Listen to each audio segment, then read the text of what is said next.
is insane! Crazy that I did that.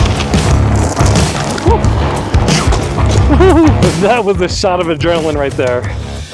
Welcome back to Freshly Charged, where today we'll be reviewing this brand new hyper scooter called the Hooga Daytona. And this scooter is massive. Look how tall this thing is. It has stated speeds of up to 70 miles per hour. Manufacturer actually says 80 miles per hour. Range of up to 50 miles full speed. And it's being sold exclusively by VoroMotors. Let's go ahead and do a quick walkthrough of this super scooter. Starting out with the cockpit, you have this beautiful color display. Easy to navigate menu where you can just double click on the menu and quickly adjust all the different settings. The stock password for this is going to be 6969. You can always change that, but thanks to VoroMotors, they've made it an easy number to remember. When it comes shipped to you, it's maxed out at 15 miles per hour, but you can't unleash the full power of it just from the display. You do have to remove some cables, and we'll show you what that looks like. Moving to the right, you have DOT hydraulic brake levers and a reverse thumb throttle that acts as a trigger throttle. This has been previously used in like the Cabo Wolf King GTR, where it's a thumb throttle, but they've rotated it backwards so you pull on your trigger finger for the throttle. And I actually don't mind this throttle because I've already done a range test on the scooter and it felt comfortable. Moving to the left side, you have this control module for the display, also the horn button, the turn signal indicator buttons, which shows up on the display as well. The front-facing light is surprisingly bright. Behind the light is where the motorcycle grade horn is. And below the light, you have an enclosed controller, which helps with heat dissipation so it's not so close to the battery. There's a steering damper that you're gonna have to install on the scooter, which works really nice. This is one of the highest quality steering dampers that I've ever found on an electric scooter. To unfold the scooter, you're gonna have to turn this knob, which is kind of like a water faucet, and then press on the release button. But in order to fold it, you have to remove the steering damper, and I'm not going to do that right now. It's just a lot of work, but if you check out our unboxing video, you can see what the scooter looks like folded. Below that is suspension with adjustable rebound, 13-inch tubeless pneumatic tires with self-healing gel. Tires have an hybrid off-road tread, so you can use this for off-roading and also for street riding. 4-piston DOT hydraulic brakes and a nice thick brake rotor, one of the thickest brake rotors we've ever found on an electric scooter. The Hooga design calls this a backbone dynamics, and it's pretty cool. It looks like it has a backbone running down the center of the deck. Rubberized matte deck, which is nice, thick, and comfy, and 2 charge ports in the front. But there's a little bit of a satisfying click on there. Oh, what? And it looks like they custom made the charge port covers for us. Inside the deck is a 72 volt, 40 amp hour LG battery. Nice beefy kickstand. Accent lights that are in the front and rear. Different design than we've ever seen on the kick plate. So normally it's just one flat piece, but on these edges, it almost looks like it's EUC pedals with these studs that keep you locked in. Suspension in the rear with adjustable rebound, plastic fender, another 13-inch tubeless pneumatic tire with self-healing gel, and 4-piston DOT brakes with 160mm brake disc. It's always going to be running as dual motors. There is no single motor option from the display. There wasn't any type of nominal rating on the motors, but the website says it peaks out at 10,000 watts, so 10 kilowatts, which is insane. Front and rear accent lights also work as turn signals, and for easier tire changes, the front and rear have quick release motor cables. Total weight of the Hooga Daytona is 152 pounds. The Hooga Daytona has an IPX5 water resistance rating, and we're gonna go ahead and get this freshly charged, take it out for a spin, tell you what we love about it, what could be improved, and then I'll let you know who should buy the Hooga Daytona. The Hooga Daytona is freshly charged.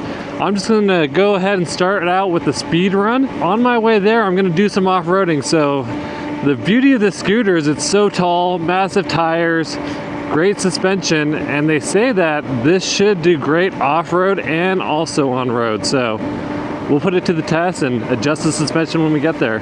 So I'm just gonna take it at a moderate speed to head to the speed run area, just simply because I've noticed that the Hooga Daytona doesn't actually reach the top speed when it's below a full charge. It does start to throttle it down once you lose a decent amount of battery, so I'm gonna try to get there with as much battery as possible. It's a beautiful day, it's the morning, 55 degrees outside right now, so that also may impact my ability to hit top speeds, but I do want to make sure I try to go the speed limit on this road though, which is 40, so. Turn signals are great at nighttime, but during the day, they're just not bright enough. So that is one downside to the scooter.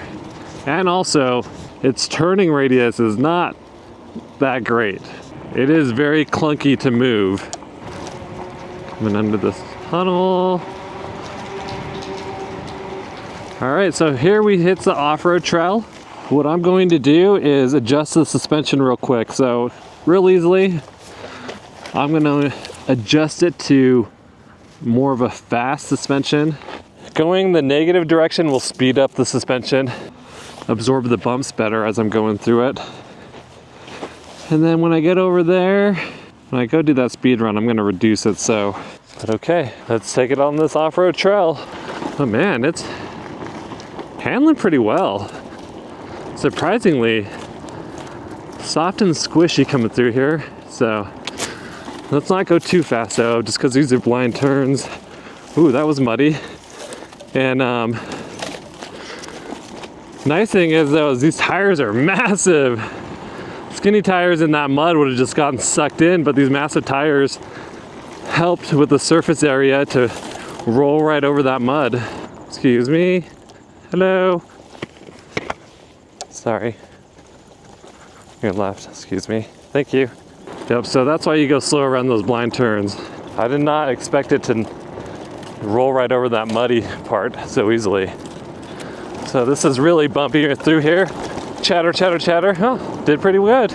But I just have this in comfort mode. It's handling pretty well. Oh, excuse me. Don't want to piss off these joggers too much. It's a problem. I gotta head to my music class with my son, so I'm trying to film this earlier. And I was afraid I was gonna run into a lot more joggers because they like it a little bit cooler, but let's kind of speed this up a little bit and see how this goes. Woo! So it's handling this trail perfectly fine. I'm going 38 through here. Feels nice and stable. Okay, the suspension is absorbing it. Absorbing those massive bumps pretty well. Right here's a big dip. Oh, nice. That thing just stuck right in there. It didn't get stuck. It didn't get held up. I'm just intentionally hitting these bumps because it eats it up. Okay, let's slow down around these people. So this is the key, guys. Drive respectfully around people. Getting to this abandoned road.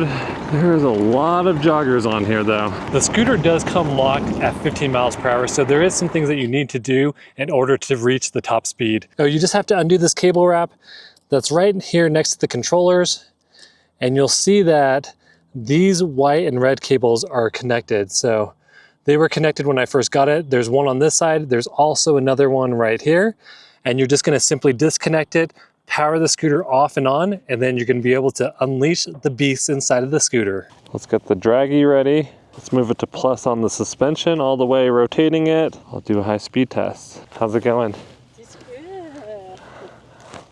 Awesome. There's a lot of people out here right now. I was going to do some speed testing, but there's just so many people right now. Everyone else has got the same idea as me. Take advantage of this abandoned road. Thank you. All right, so let's take this off-roading right here. It's handling these bumps well, especially when you have the suspension dialed in. Okay, so here's a bump right here. Boom, sucked it right in.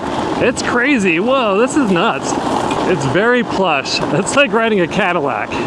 Good traction. I'm hitting 40 through here. See, this is normally would be jarring on most scooters, but it's soaking up the bumps. It's still a good amount of vibrations going on because there's just a lot of imperfections right there. This handles well.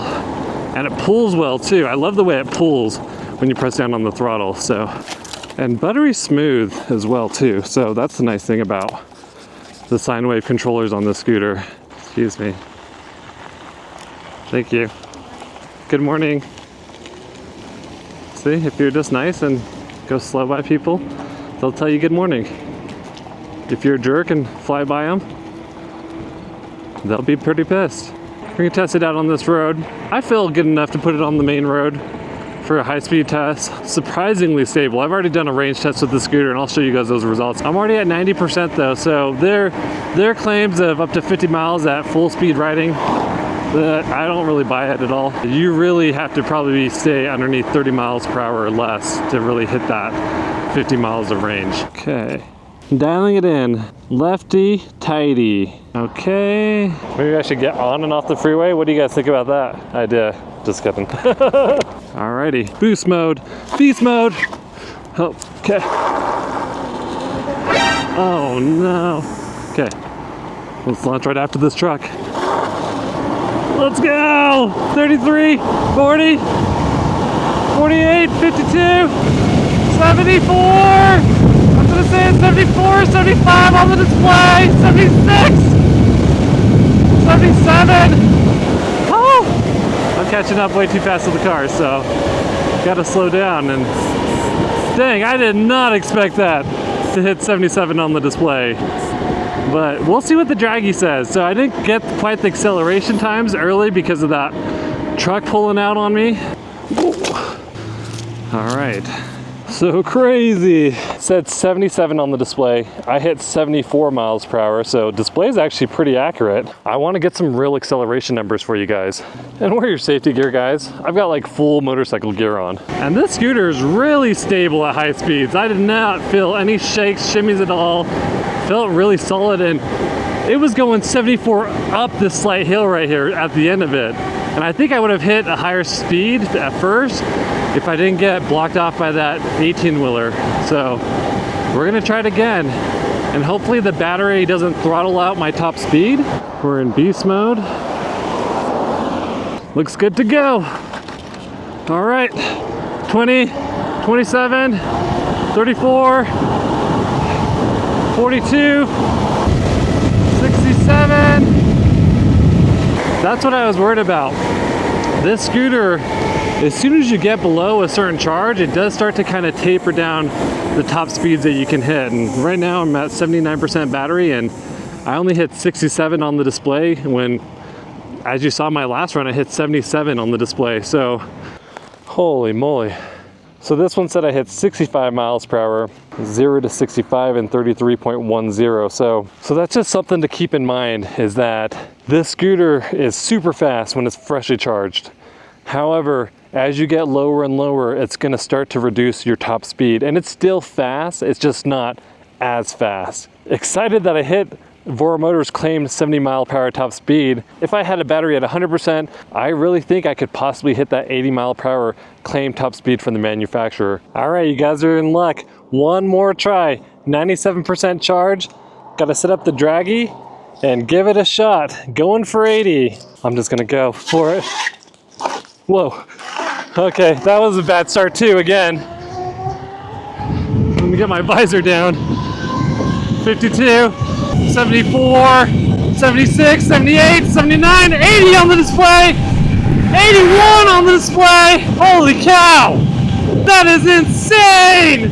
That is crazy that I did that. 78 miles per hour, 78, that is crazy. The fact that I just hit 78 miles per hour on an electric scooter, insane. VoroMotors says only 70, manufacturer says 80, the display said 81. It's a wild day.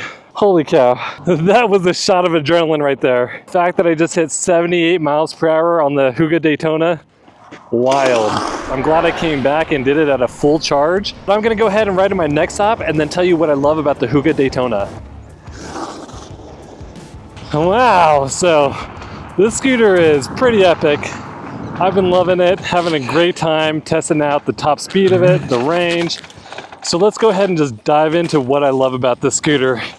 And the big thing is it's really fast for a 13-inch tire scooter. And let me get my helmet off so you can hear me a little bit clearer. Okay, man, wearing safety gear is, oh man, definitely important, but every time you take it off, it's almost like giving birth. The stability at high speeds is epic on this scooter. We've tested out a lot of 13-inch tire scooters, some Yumis, like the Yumi Predator, Teveron's 7260R, and the Yumi Predator was actually pretty decent at higher speeds, but the problem is it didn't really go super fast. The 7260R went decently fast, but was awful at higher speeds. It would just shimmy and shake all over the place. But the Hooga Daytona, very comfortable at higher speeds by dialing in the suspension, so it's nice and rigid and stiff, good for stability at higher speeds. Then you dial it back for some off-roading, and it worked excellent on any type of off-roading trails that we had. Let me go ahead and show you some other things that I love about the scooter.